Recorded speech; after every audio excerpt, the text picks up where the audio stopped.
On today's episode, John Rodgers and I talk about the ways to find a good contractor. And later, you'll meet Greg. Greg is fixing up what he calls a big Georgian lump of a house in southern England. But first, I'm Stacy Grinsfelder from Blake Hill House, and I am the host of True Tales from Old Houses. And this is Season 6.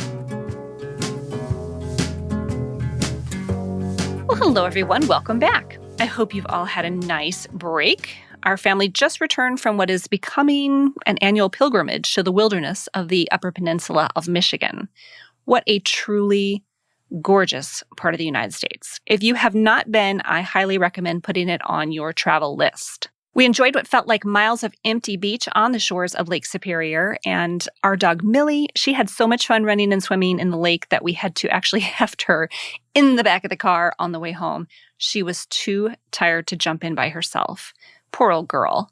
I did put a few photos on the show notes, and there's more in the Blake Hill House blog too. There's a historic lighthouse where we were called the Crisp Point Lighthouse. Very beautiful. Got to go up inside it this year. Didn't last year. And I thought you might want to see those pictures, and that's why I put them on the show notes in the blog. We all enjoyed our time unplugged, and now I am recharged and so excited about being back here for Season 6. I have some excellent guests lined up for you, and a lot of good stuff for listener Q&A too. I'm always torn between telling you everything at the beginning of the season and keeping it all a surprise, and I really haven't decided which option is better. But you can let me know. Are you team surprise or are you team tell me everything? Anyway, I do have a couple of announcements this week. First, thank you for all of the positive ratings and reviews for the show, and please keep them coming. Ratings and reviews help people find True Tales from Old Houses, and it tells them that this show is worth a listen. Also, if you love us, please continue to share the show on social media or with your local friends, family, or historical society or board. Basically, anyone who loves old houses or buildings. Next, a crazy thing has happened. The in-person tickets for the live audience event in the Hudson Valley went on sale last week, and they're already sold out. I couldn't believe it. We are currently working on a Zoom ticket option for at least the show recordings and perhaps a virtual meet and greet, but right now, the tech side of this thing is suffering from serious scope creep, and I want to make sure that we have that all figured out before we offer Zoom tickets too.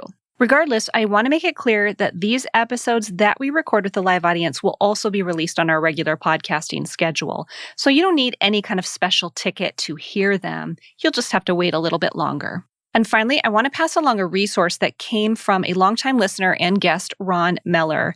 I'll link to his episode and blog in the show notes. Ron uses the website historicnewengland.org as he is restoring his home, and he finds the wallpaper archive especially helpful. There are a bunch of authentic wallpaper fragments sorted by date. So if you're working on a restoration and looking for period-specific wallpaper prints, check it out. And there's actually a lot of good info there, not just wallpaper. If you have a resource that you think listeners should know about, please let me know via the contact page on True Tales from Old Houses. And many thanks to Ron for this one.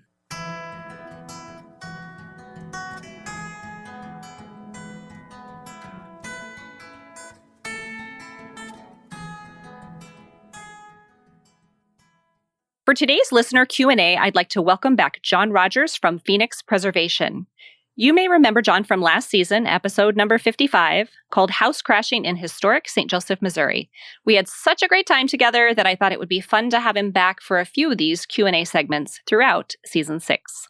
Hi, John. Hello. It's so good to talk to you. Thanks for coming back. Oh, absolutely. Thanks for inviting me back. We had a lot of fun.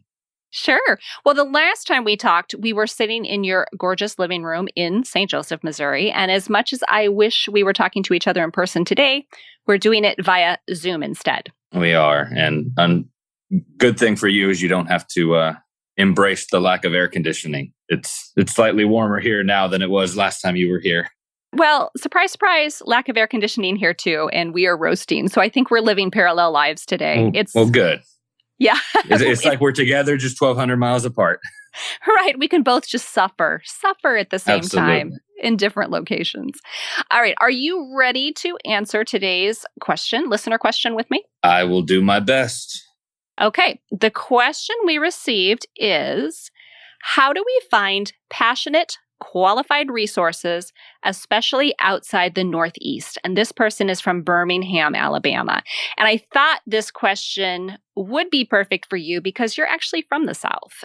So you might have some insight into this that I don't have. I do currently live in the Northeast, but I have mostly lived out west. Right. And the West Coast seems to be another pocket that it seems to not have a lot either, does it? Because I lived in California for years, but it was the middle of the desert, so we didn't have anything. Right. I don't think I knew that you lived in the desert. Where did you live in the desert in California? I was an Air Force brat, so we were in the middle of the Mojave Desert for 5 years. It was us and the Roy Rogers Museum in the metropolis of Apple Valley, California. I know Apple Valley. I was also in the center of the state, pretty much north, south, east, west. So I was in the San Joaquin Valley. So dry, hot, rough, not on the coast. But anyway, we should probably have this conversation at a different time. So let's stick to the... That's my final answer. Okay. And that's it. We're out of time. We got to go. All right. So why don't you take it away? Go ahead. What's your advice? Well, and like the person asking the questions found out, there seems to be pockets where there's just a lot of qualified tradespeople and a lot of people that are passionate about it, and then there's other pockets that have nothing. Birmingham would have struck me as some place that would have had people, but really the best thing I found is just talking to your neighbors. And Birmingham's full of historic buildings, so there are people that are taking care of them and protecting them and restoring them. So word of mouth is really the best way to find people, whether it's, regardless of what the trade is. Just because I know from personal experience, the friends that I have across the country that are doing this crazy restoration contracting thing, most of us aren't advertising. I mean, you won't find us on the different online portals. We're not putting billboards up because we can hardly keep up just with the word of mouth. If you do your best and you're passionate about what you do, I think it comes out, and you'll definitely stay busier than you would like at times. When you moved to St. Joseph from Louisiana, was it the same situation there? Were there lots of qualified, passionate people and you were just in the right network, or would you give the same advice? Yeah, I think really you might have to expand your boundaries and look a little further out. I mean, I was in South Louisiana. I was in Ascension Parish, which was basically smack dab in the middle between Baton Rouge and New Orleans. New Orleans, obviously, it's full of people that are passionate, that are qualified, that are doing everything historic. Baton Rouge had a couple, but there wasn't a ton. And then as you got into North Louisiana, it got fewer and fewer. Before Louisiana, I was born and raised in Florida, actually 30 minutes away from the Craftsman blog and Scott, and just never knew about it because I never ventured out of my little East Coast of Florida area. So Orlando seemed like so far away for me. But the same thing, Orlando has a bunch of qualified people, and then Tampa has a bunch of qualified people, and there's little pockets, but there's nobody in the middle servicing. But really, I'm sticking with word of mouth, and I'm sticking with really you have to meet the contractors and you have to talk to them, because being passionate and being qualified doesn't always mean you're going to be a good fit for the homeowner and for the project. You can be qualified and passionate and not click, with the owner. It's somebody you have to be comfortable with as a homeowner, trusting your contractors. Right. We may need to actually come back and do a part 2 of this Q&A and talk about that, managing expectations with contractors, because that could be really helpful. Because you're right, just because somebody is qualified doesn't necessarily mean they might mesh with you and your project. So managing those expectations is really important. There is a website called the Window Preservation Alliance, and I'll put that on the show notes. And they are window restoration professionals. However, a lot of them are tapped into restoration work throughout the country. There's a directory there. So it might be worth your time if you go to the Window Preservation Alliance website. I think it's windowpreservationalliance.org. .org, I believe. Yeah, I think it's a .org. Okay. Anyway, I'll put it on the show notes for sure in case I'm wrong. And a lot of those professionals travel to do the work. And not only that, but they might just be tapped into your location and know someone that they could send your way. So when we're talking about the West, out West, I did have a story to share that may or may not be helpful. We lived in a 1960s ranch house out there. So I guess technically now historic, which feels really strange to me, but technically historic. And we had electrical problem. And we had electricians in and out, and 3 of them couldn't figure it out. 3 of them just basically walked away and said, I don't know. And then the 4th one came in and said, well, I think something's chewing up all your wires, and we're just going to have to tear out all these walls to find out.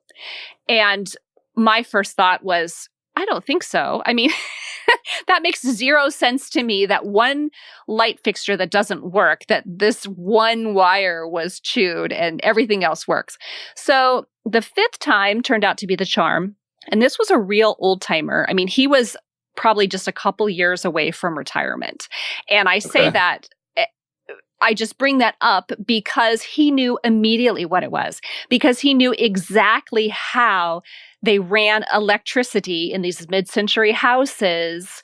And he identified it. He had the problem fixed in 40 minutes or less. No tearing up my walls, no walking away. So that would be my suggestion, is try to find an old timer versus, I mean, I think there's a lot of value in someone coming right out of the trades, because a lot of times they are passionate, they're excited, they're ready to work, but that experience, they need to get that experience to understand, especially with an old house. So that's one of my suggestions. Definitely. And also finding people that are, it's not just passion, and because they're super, super qualified, super passionate, let's say carpenters, just to pick a random trade.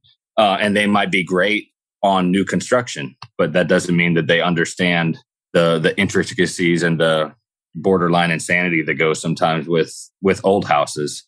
Another one that I thought about after my long-winded answer was check with the local historic districts, your state district, as well as if you're lucky enough to have a strong Main Street program in your community or a strong preservation organization. A lot of those groups will keep a list of qualified craftsmen just to help out people in the community. And usually it's somebody that's been vetted, that's been, referred or proven. It's not something that the contractor can just chip in X amount of money as advertisement. It's something that they have to earn their way onto that list. Right. That's great. I wrote a blog article too on the Blake Hill House blog, which I'll link in the show notes. And it was actually 6 ways to find a good contractor. I wrote it, several years ago. 2017, it looks like. And a couple things that we didn't mention here were realtors. I asked my realtor, because I moved to this location with no contacts whatsoever. I had no idea how to find anybody. I also used lawn signs. If there was somebody doing work in front of an old house and there was a lawn sign there for someone's business, then I would write the number down. And I asked my neighbors. That was a really good one.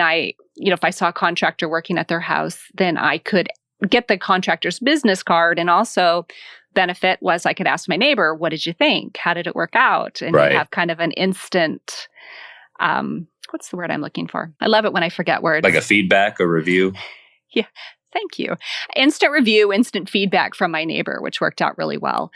And a home show. I did write home show. Home shows are a little borderline because a lot of them just want to sell you, new windows. So you have to put your blinders on and put your earplugs in and walk right by the pellet people and the other window people. But sometimes you can get some information about things, things like landscaping maybe that don't really require old house knowledge necessarily. Right. Yeah. There's some things that you can kind of get a jack of all trades, and then there's or a Jill of all trades. And then there's others you maybe want to focus on a specialist and find somebody that you can count on. Because a lot of times a homeowner is not going to know really the right way or the wrong way to do something. So you're putting a lot of trust into your contractors to do things correctly. Right.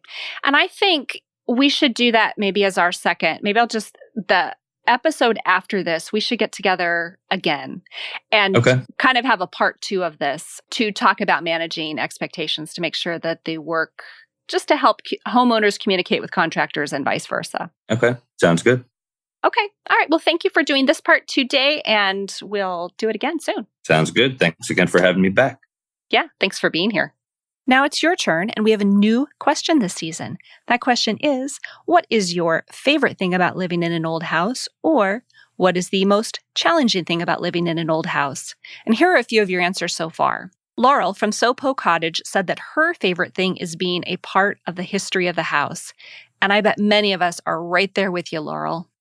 M from Bee House Blue said that the greatest challenge is convincing some people in the trades that they don't want to replace with all new stuff. Been there and done that. Being an advocate for these old houses certainly is challenging. And finally, Mike from Lower City Joinery, a design and build studio, said that his favorite thing and the greatest challenge are exactly the same, and that is getting it right. 100% relatable answer, Mike. Getting it right is full of the highest highs and the lowest lows for sure. I want to hear your answers all season, so please visit the True Tales from Old Houses website. On the bottom right-hand side, you'll see a microphone icon. Click on that mic and you can leave your answer as a voicemail. Please answer in a complete sentence, and you can leave that voicemail using a phone or even your computer. And if you're shy about leaving voicemails, feel free to submit your answer via the contact form instead. I get it. Your privacy is important, and I will not share your messages without your permission. So again, this season's question is, what is your favorite thing about living in an old house? Or what is the most challenging thing about living in an old house? Thank you, Laurel, M, and Mike for taking the time to answer the question for this episode.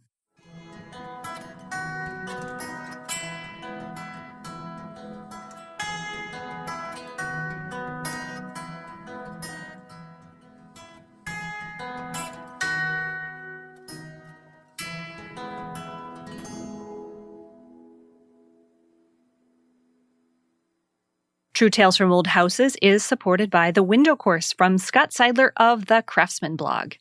The Window Course is a step-by-step, do-it-yourself program that will teach you everything you need to know to successfully restore your historic wood windows. It's self-paced, so you can go as fast or as slow as you need to, and there are several price points to fit your needs and budget. Now, contrary to popular belief, the cooler weather doesn't have to slow down your window restoration progress. I work on them year-round, even here in the frigid north.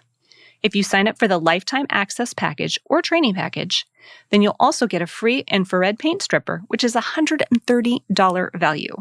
The Window Course is offered with a money-back guarantee, and now it comes with an infrared paint remover, too. That's like getting $130 right back into your pocket. And I still got a coupon code. Scott is offering True Tales from Old Houses listeners a special discount. For 10% off, visit thewindowcourse.com and use the coupon code True Tales.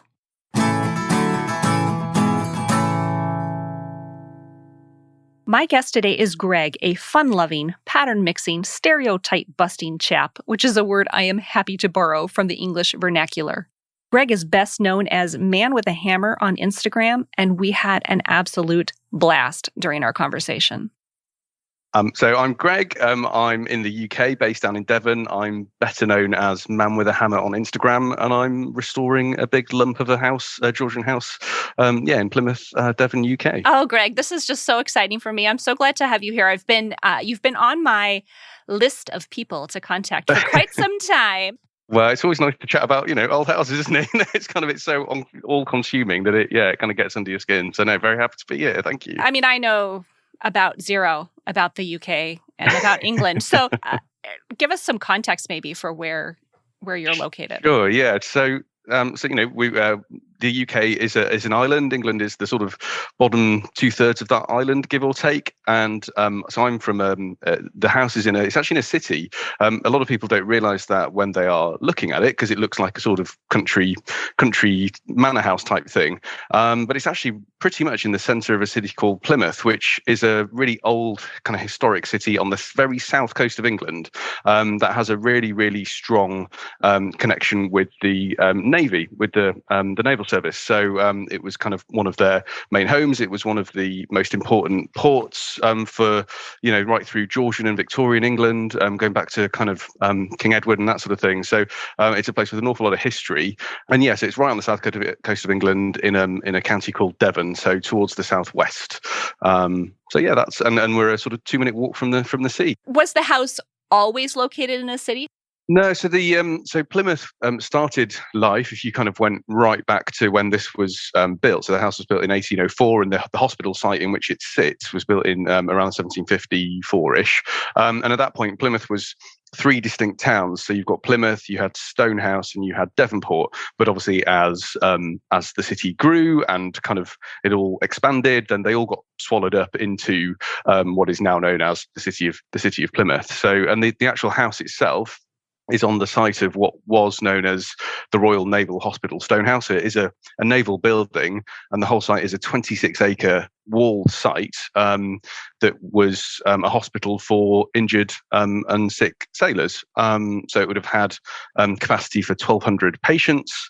And Admiral's house was, like I say, built 50 years after the site as the house for the senior officer who ran the site, who at the time would have been an honorary surgeon to King George, and looked after the whole site. So that gives it a little bit of context. Right. Interesting. What was happening in history there when the house and the hospital were built? You said they're 50 years apart. Yeah. So Napoleonic War, that sort of thing. There was, the site originally was ran by doctors, naval doctors.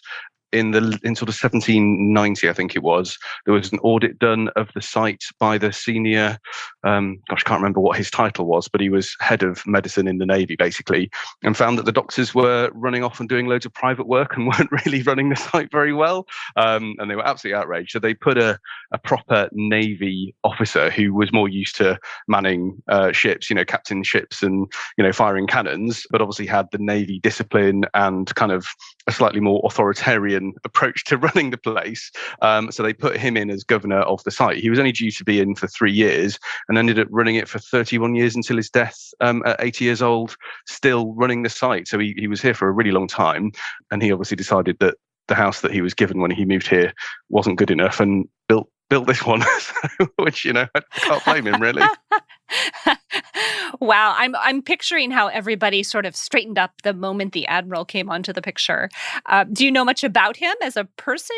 Yeah, there's a lot of information about him, actually. He's called Captain Richard Crike, and he actually kept a diary or a journal of his time at the hospital. There's only the first 4 years, sadly, still known about.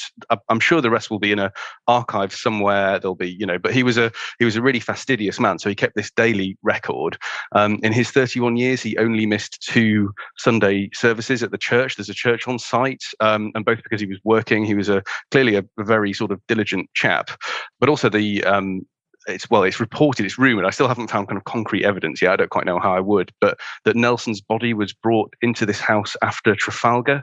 So that probably gives you an idea in terms of the sort of period of time when the house was built. So who knows? But yeah, he was apparently he was very firm, but incredibly fair.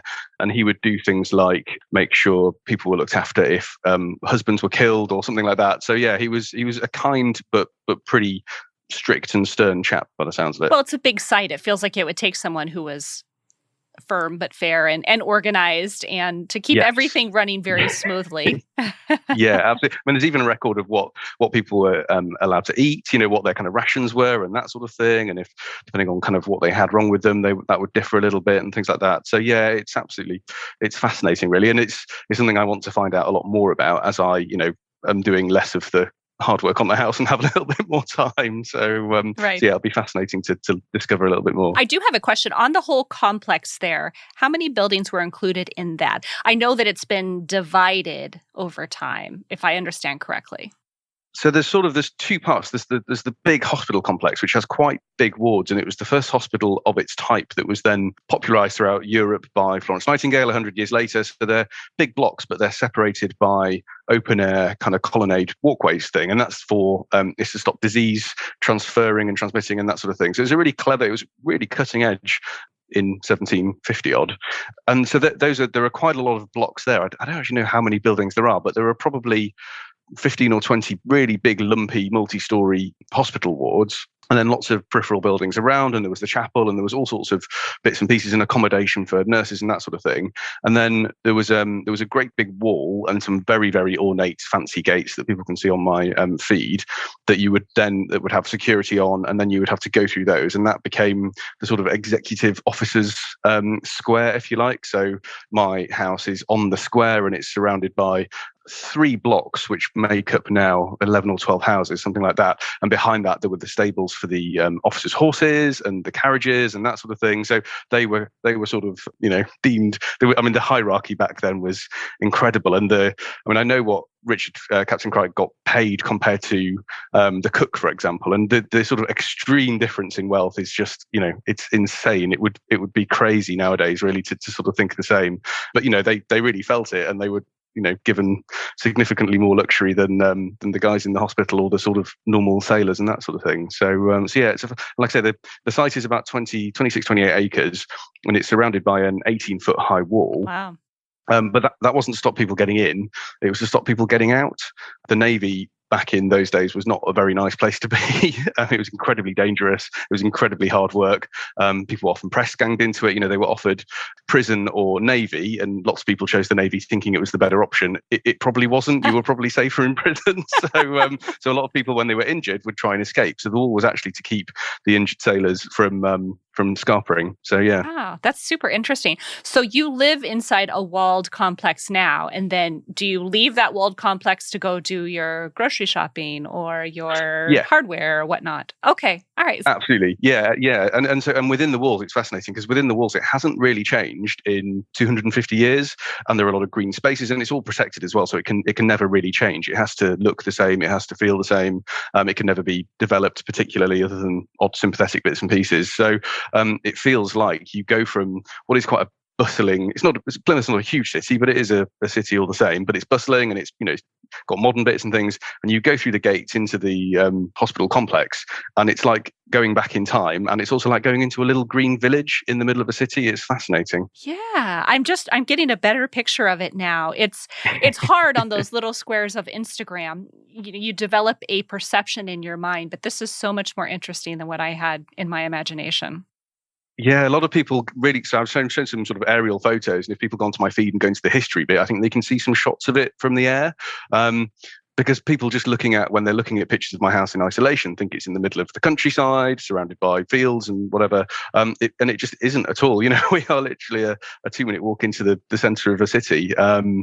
But it retains that villagey feel, and when it was built, there was a big lake behind it, and beyond that, pretty much fields actually at the time it was built, and sort of marshland and things like that. So it's just as the Victorian industrialism and the kind of the people that came with that, and the city grew, the city swallowed it all up, basically. Yeah, it's funny. I don't know how other Americans or listeners what they envision for England, but you're right. I did picture your house out in the middle of absolutely nowhere. Yeah. Maybe a stop along the way in some war, some beautiful place to rest. I don't know. Who knows? We have such romantic stories here of England, for sure. Not all of them are romantic, but yeah. Well, no, that's true. No, there's some pretty gritty stories about the Navy, certainly. And Plymouth is full of that. And it is you walk around Plymouth and there are, within a few miles of Plymouth, it was the most fortified bit of British coastline that existed. I think there was 100 different fortifications and castles and forts and that sort of thing. Protecting the city because it was so important to the country, basically. In that was what built the empire and all that sort of slightly checkered past that we have, but a lot of its power came from this city, which is good or bad is absolutely fascinating as far as I'm concerned. So yeah, sure. We're here in the U.S. We have no business casting stones on a checkered past. We've got our own here for sure. Absolutely. All right. Well, let's move forward then to your place in this home's history. And I got to know, how did you find it and what compelled you to want to buy such a large project house? So it was just on the market. So in the UK, there's a website that pretty much everyone looks at to buy houses called Rightmove. You've probably got something similar in the States, and it was just listed like a normal house was over here by an estate agent, and it had been on the market for years, a really long time. And I'm not from this part of the country. I'm from about 400 miles north, a place called Yorkshire, and it was sort of sitting there, and I couldn't afford it. It was way too expensive. But I've seen the details, and I absolutely loved it even before I'd stepped foot in it. I sort of imagined designing the kitchen and, kind of could see myself there before I'd even stepped foot. And like I say, couldn't even dream of affording it. So I was looking for a project, would always have a project, was looking for lots of other bits and pieces, but nothing quite sort of ticked the boat. And after a while of looking, I just said, I need to look at this to get it out of my system, accept that it's too expensive, and then move on.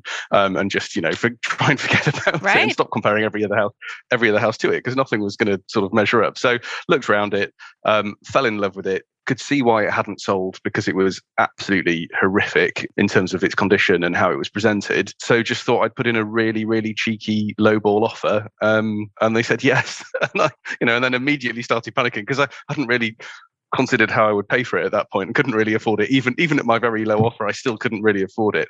So just had to, started panicking and work it out from there, really. Right.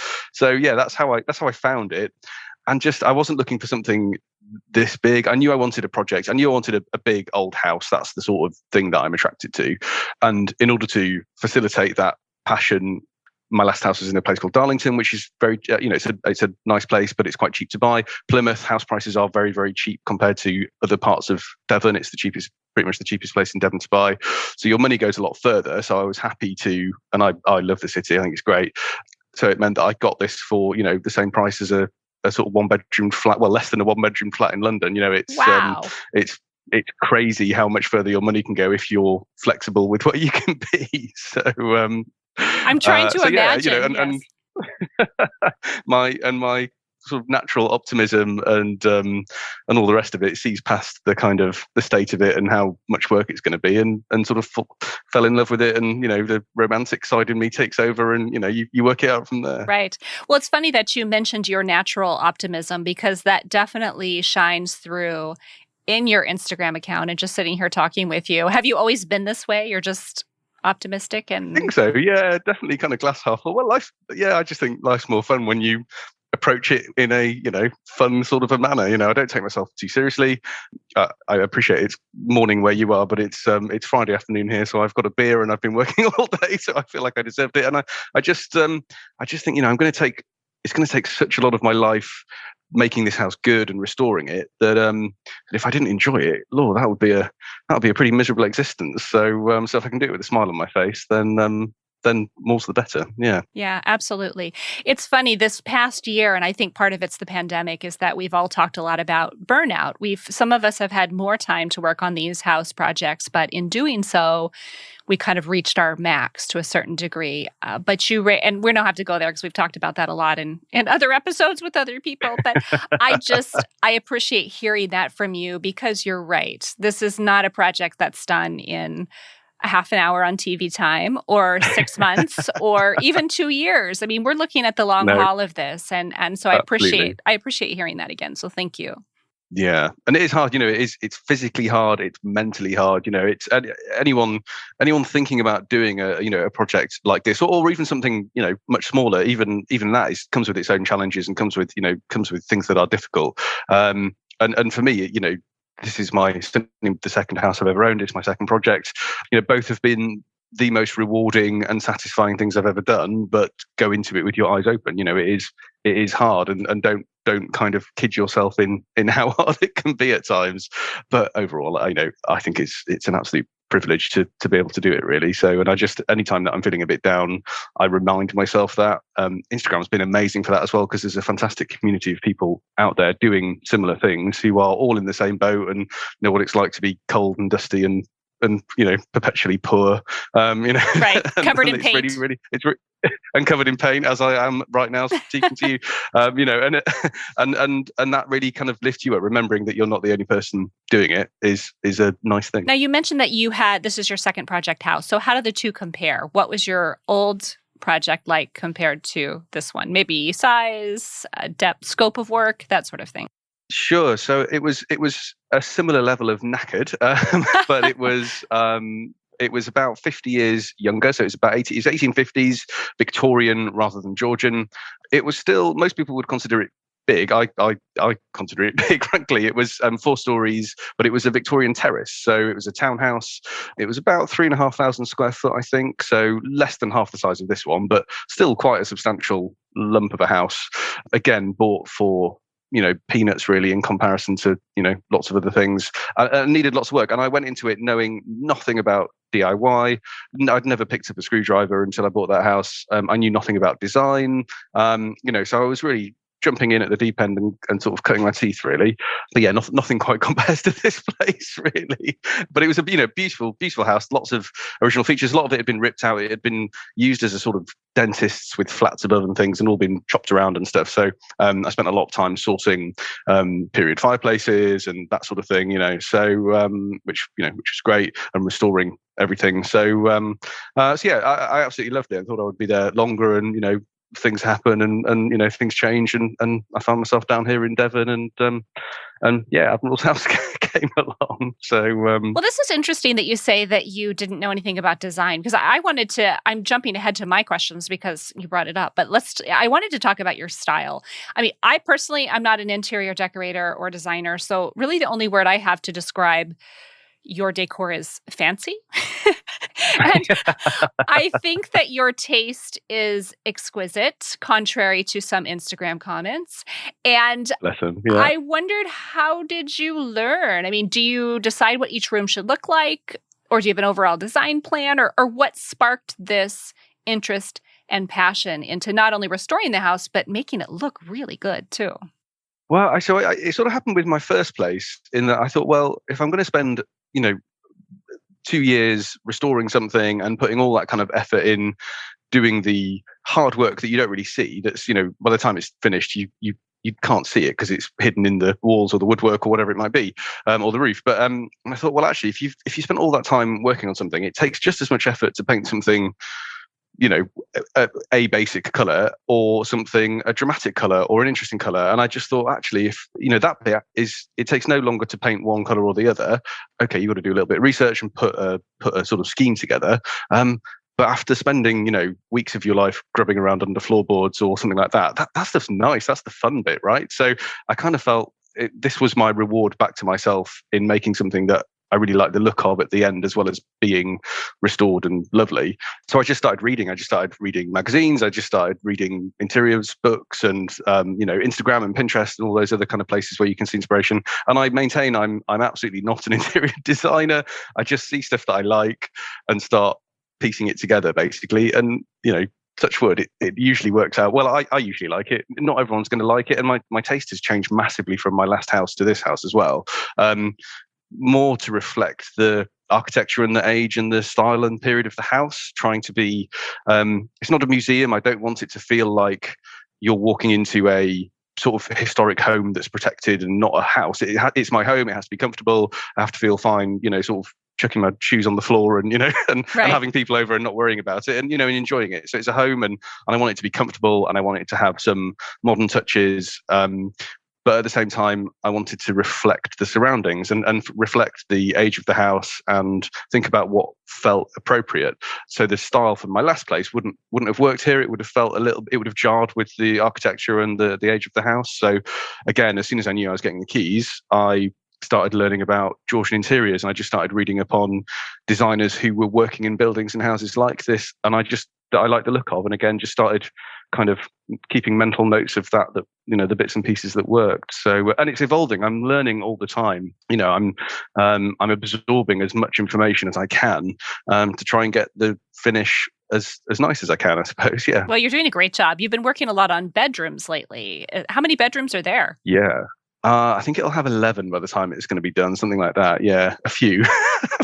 That's a lot. That's a lot of guests. Yeah, that is a lot of guests. Yeah, I don't even know if I know that many people that I'd want to say. But it's bedrooms are cheap. That's the reason I'm doing bedrooms at the minute. Is because I didn't come in here with enough money to finish the house. I knew it would just be a case of doing it as I go along, and saving and doing and saving and doing. I would absolutely love to have done the kitchen, already. I already know exactly what the kitchen is going to look like. I drew it out before I even went into the, walked in here, and it hasn't really changed. It'll be lovely. And that'll be the room in the house that I use the most and I'm in the most, but I can't afford it. Whereas bedrooms are reasonably, reasonably cheap to do in comparison. So yeah, it kind of just made sense to start there, basically. When do you think you'll get to your kitchen? Are you currently in saving mode, or are you just waiting for some sort of windfall? I guess that's somewhat a personal question, but I find it interesting, and you don't have to tell me all the details, but I find it interesting how people finance their projects, because we do get into these with low money, no money, trying to create a plan, at some point getting the things done that we really want. Yeah, absolutely. And I was getting close to probably being able to do it, and then realized the roof needed pretty serious attention. So the entire kitchen budget is just going to be spent on the roof in the next 6 months or so, which is the right thing to do, and it's absolutely fine. And it's one of these things that just is what it is. I have to be honest and say Instagram has been life-changing for me. It's meant that I've changed my career. I now am an Instagrammer, which I never set out to be and never thought would happen, which has been incredible. It's meant that I've got a lot more time to work on the house. It's meant I've got a lot more time to share what I'm doing with people as well, which is fascinating. But it's also given me a really amazing opportunity to work with some brands as well, which I otherwise couldn't. All the bathrooms in my last house were secondhand and salvaged, which I assumed I would have to do here. I've not had to do that here because I've been able to work with some really fantastic people. So, which again it's massively life changing. It's changing.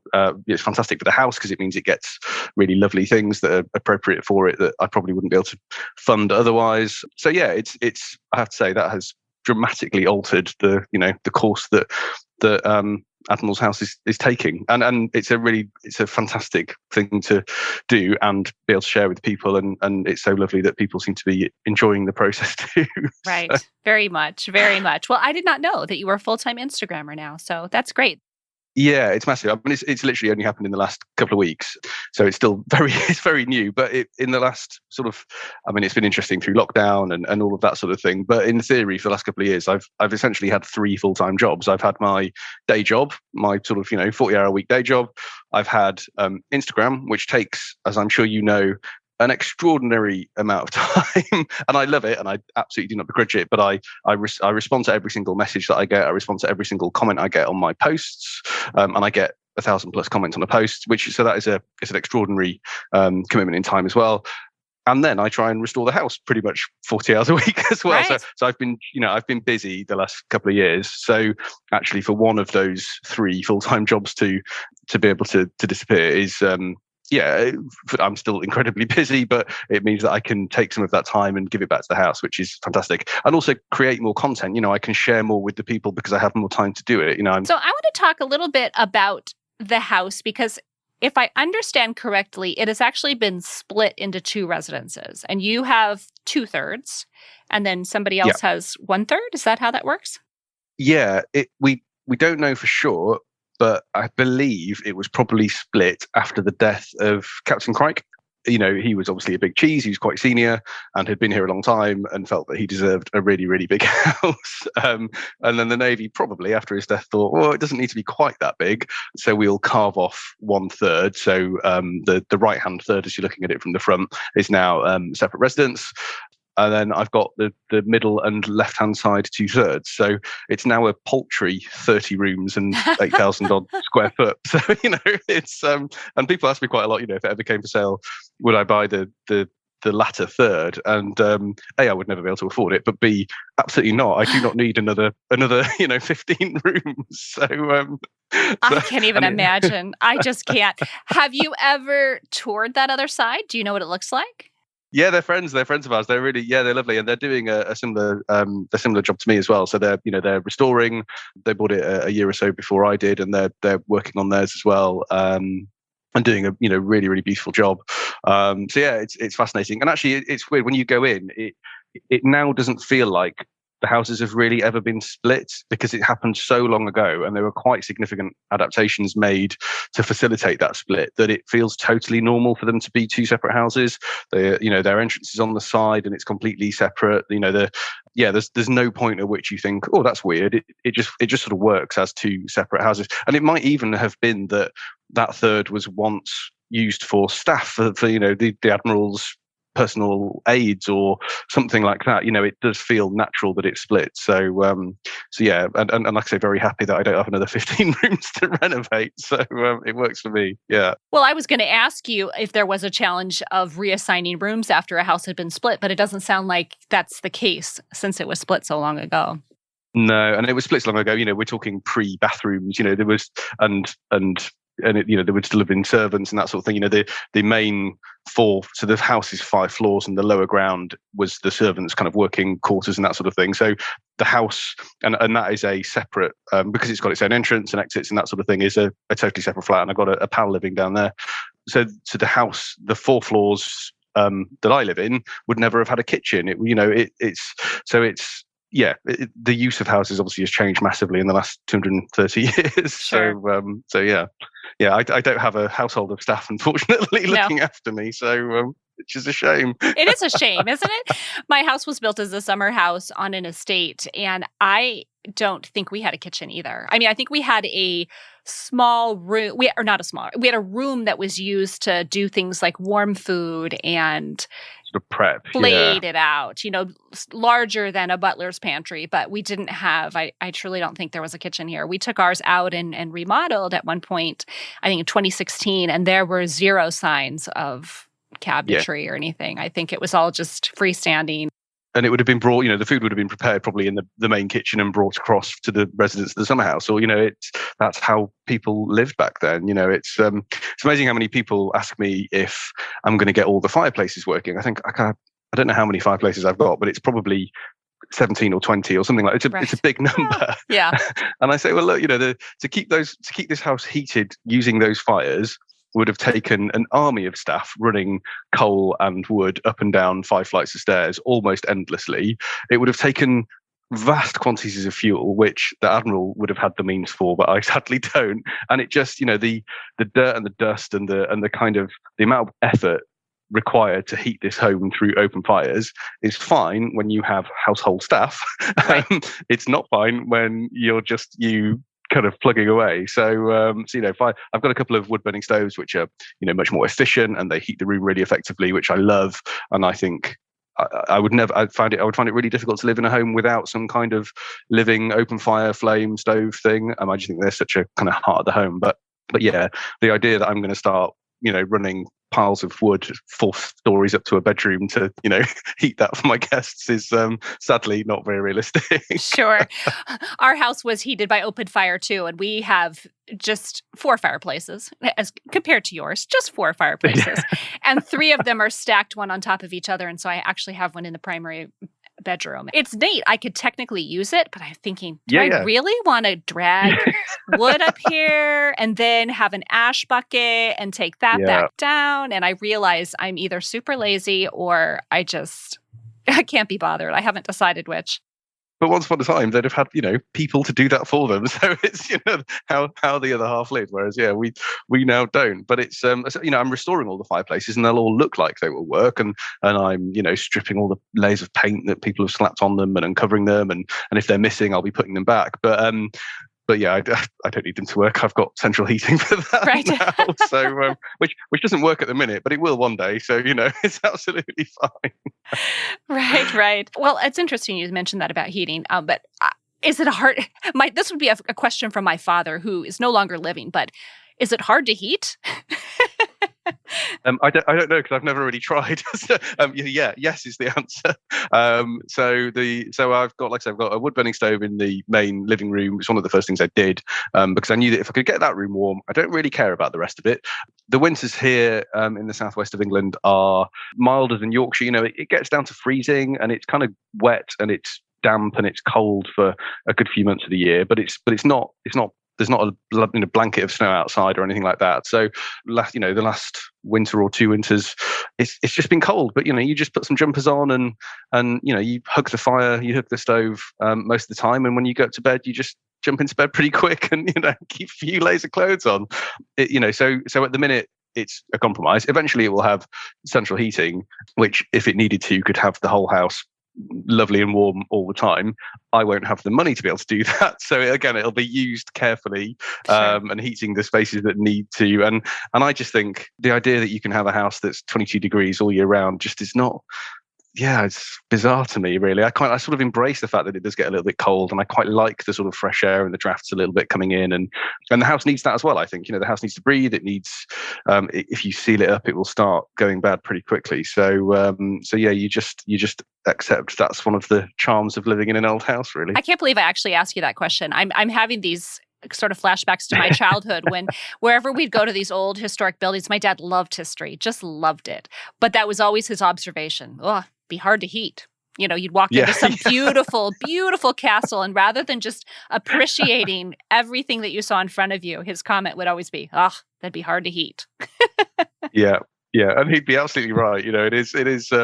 Again, it depends on the means of the owner, I suppose. But I certainly couldn't have the boiler, or I think you guys might call them furnaces. But yeah, that going kind of full chat, because it would just empty my wallet very, very quickly trying to keep this place warm. I mean, so much so that the previous occupants had sealed off rooms and parts of floors and that sort of thing, just to, again, which has led to lots of rot and issues and birds living in and all that kind of stuff. But it's that's how they try to combat the cold. But yeah, it never gets that cold down here. That and the house internally for a few months last year was about 13 degrees, which I don't think that's too bad, really. That's perfectly serviceable. And the living room, because of the wood burner, was lovely and cozy. So on an evening, I'd like that, and I'd be lovely and warm. And the rest of the time, I'm running around working on the house, so I don't really get cold.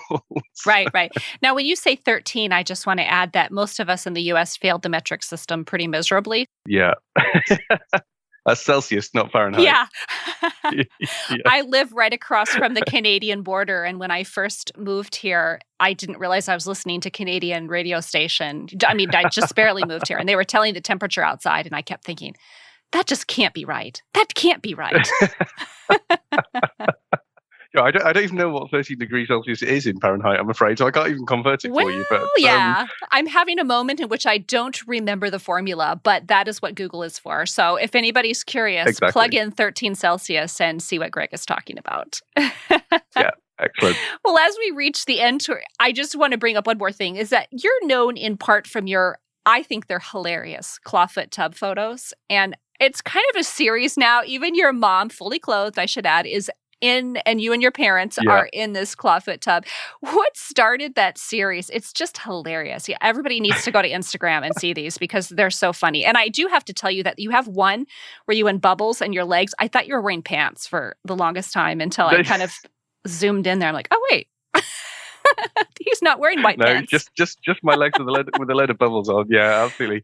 I don't know. I think because I'm not a designer, and I'm not from a design world, I've not studied anything like this or anything like that. I am really keen to make sure that people don't think that I'm taking myself seriously as, some kind of housey, designy expert, which I really, really, really aren't. So I do try and have fun with stuff. And I think I bought a secondhand bath off eBay that was going in one of the bathrooms that I was going to, restore and paint up. And it was just sat in the entrance hall, which is the oval room that I've been stripping doors in the last week or so. And it was just sat there because it was big and heavy, and there was nowhere else for it to go really at the time. And I just thought, you know what, that's a really nice photo. And then I probably had a drink and thought it was going to be an excellent idea to get in it and sort of pose like an idiot in it.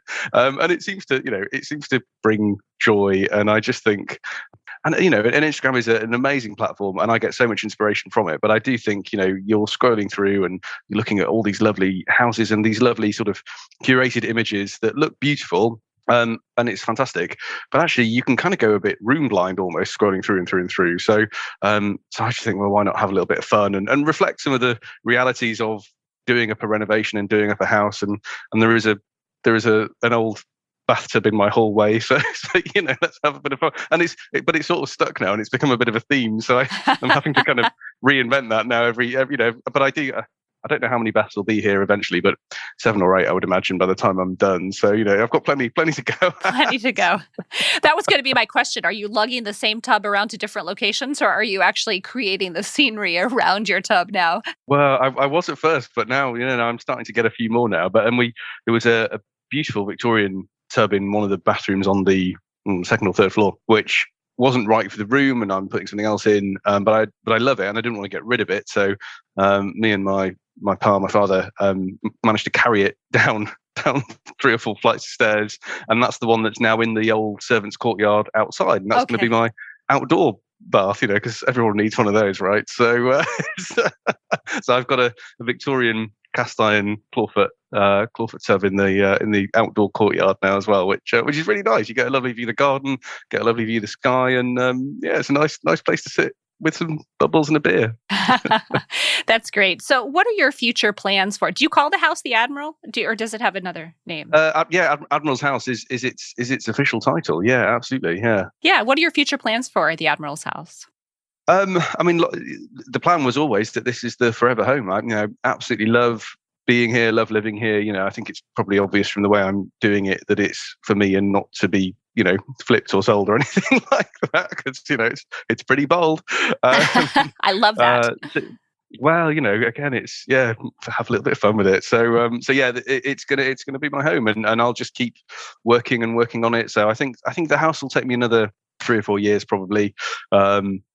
It's always an estimate because you never know what you're going to find when you start peeling away the layers and things with something like this. And then it's got a really beautiful, Georgian walled garden, which, because it's in the centre of the city, is only about 2/3 of an acre. I say only that. For a city centre garden, that is massive. But it's not this kind of sprawling, acres and acres of farmland or anything. But it's got some really interesting features. It's got this beautiful wall all the way around it. It's got some really old established trees. It's got the oldest mulberry tree in the southwest of England. But it was neglected just the same as the house was. So I think that's going to take another 2 years plus. But as you well know, houses like these are never really finished, and there's always something to do. So plenty to keep me busy. But yeah, just to get it done and enjoy it and continue to share that sort of journey and experience with people on the internet. And it would be really lovely once it is finished to share it with people somewhere. I don't know how yet or what that will look like. I don't want to run a hotel or a B&B or anything like that particularly, but it does feel like a house that needs people and needs to be, enjoyed by more than just me and more than just photos on the internet. So it'd be great, to open it up occasionally or do something that, people who are interested in it and seeing it can come along and have a drink and say hello. Yeah, well, sounds good to me. We'll see. That's if I ever get it finished, Right. So let's tell people where they can find you. You're just on Instagram, is that correct? You don't have a blog? Just on Instagram, yeah. Well, I tried doing a website. It's all very complicated. So it's there. It's on the back burner. It's nothing on it at the minute. Sure. So yeah, it's literally just Instagram. That keeps me plenty busy. So yeah, Man with a Hammer, all one word, on the Instagram, and that's pretty much it. But yeah, if people are interested, then do get in touch. Like I say, I do read and respond to messages. So if people have questions, then they can find me there, and always happy to hear from people. Great, and I'll put it on the show notes too. So if anybody forgets, or once you've listened to this episode, if you just can't remember what it is, it'll be on the show notes too. So. All right. Well, thank you so much, Greg, for your time, for being here and telling the fascinating story of your house and also the history of your location. I appreciate you so much. My pleasure. Thank you so much for having me. That's been really, really nice. Well, I will see you on Instagram. Great. Take care. Nice to see you. Yep, you too. Bye. Thank you for listening to True Tales from Old Houses. To continue the conversation, be sure to follow True Tales from Old Houses and Blake Hill House on Facebook and Instagram. And for more information about this episode, including show notes and transcripts, visit truetalesfromoldhouses.com. Until next time.